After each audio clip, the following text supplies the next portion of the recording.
மனிதனால் மூட நம்பிக்கை எதனால் பிறக்கப்பட்டது?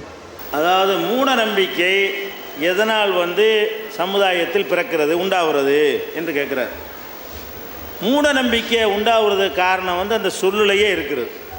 ஒன்று நம்பிக்கை, இன்னொன்று மூடத்தனம். அப்போ மூடத்தனம்டா என்ன அர்த்தம்? இருக்கிற அறிவை பயன்படுத்தாமல் இருப்பதற்கு பேர் தான் மூடத்தனம். அப்போ அறிவு ரீதியாக இது ஏற்றுக்கொள்ளலாமா, இது லாஜிக் இருக்குதா, இது ஒரு மெடிக்கல் ரீதியாக டெஸ்ட் பண்ண முடியுமா அப்படின்ட்டு பார்த்து ஏற்றுக்கொண்டோமையானால் அதுக்கு பேர் கரெக்டான நம்பிக்கை, சரியான நம்பிக்கை.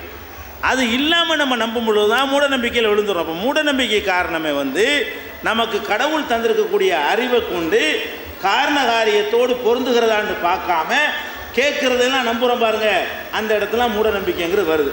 இப்போ உதாரணமாக இப்போ ஒரு இப்போ வீட்டில் உட்காந்து காக்கா கத்துதுன்னு வைங்க. காக்கா கத்துனா என்ன செய்வாங்க?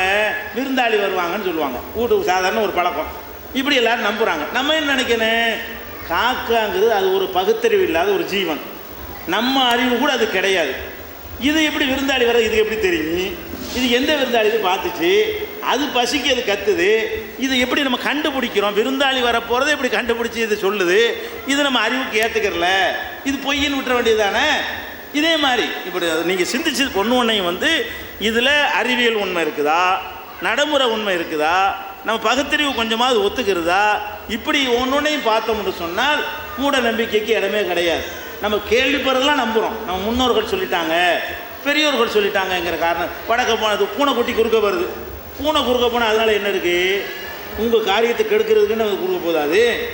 அது ஏதோ நாயை பார்த்துருக்கு, நிறைய பார்த்துருக்கு, பயந்து ஓடும். அல்ல ஒரு எலியை பார்த்துருக்கு, பிடிக்கிறதுக்கு ஓடும். அல்லது சும்மா தற்செயலாக கூட ரோட்டில் ஓடும். நீங்கள் அந்த நேரத்தில் இறங்கியிருப்பீங்க, பூனை வந்துருச்சு, நான் திரும்பி போயிடுவேன், என் காரியம் உருப்படாது. பூனை குறுக்க போகிறதுக்கும் காரியம் உருப்படாததுக்கு ஏதாவது சம்மந்தம் இருக்குதா? ஒரு சம்மந்தமும் இல்லை. ஒன்று விஞ்ஞான ரீதியாக மருத்துவ ரீதியாக ஒரு காரணம் சொல்லுங்கள், ஏற்றுக்குருவோம். இந்த சாப்பாடை சாப்பிட்டா வயிற்று வலிக்கும்னா அது ஒத்துக்கிறலாம். ஏன்? அந்த பொருள் வயிற்றுக்குள்ளே போகுது, அது சில வேலைகளை செய்யுது, இதெல்லாம் ஒரு விஞ்ஞானபூர்வமான நிரூபணம் இருக்கிறது. இப்படி ஒரு லாஜிக் இருக்கணும், ஒரு அறிவியல் இருக்கணும். அப்படி இல்லாமல் நம்ம எதையெல்லாம் நம்பணும்னு ஆரம்பித்தோம்னா மூட நம்பிக்கையே உண்டாயிடும். மூட நம்பிக்கை காரணம் பகுத்தறிவுக்கு வேலை கொடுக்காவிட்டால், பகுத்தறிவை பயன்படுத்தாவிட்டால், அப்பம்பாட்டன் சொன்னதெல்லாம் சரியாக இருக்கும் என்று நினைத்தால் அங்கே மூட நம்பிக்கை வந்துவிடும். அது அடிப்படையான காரணம்.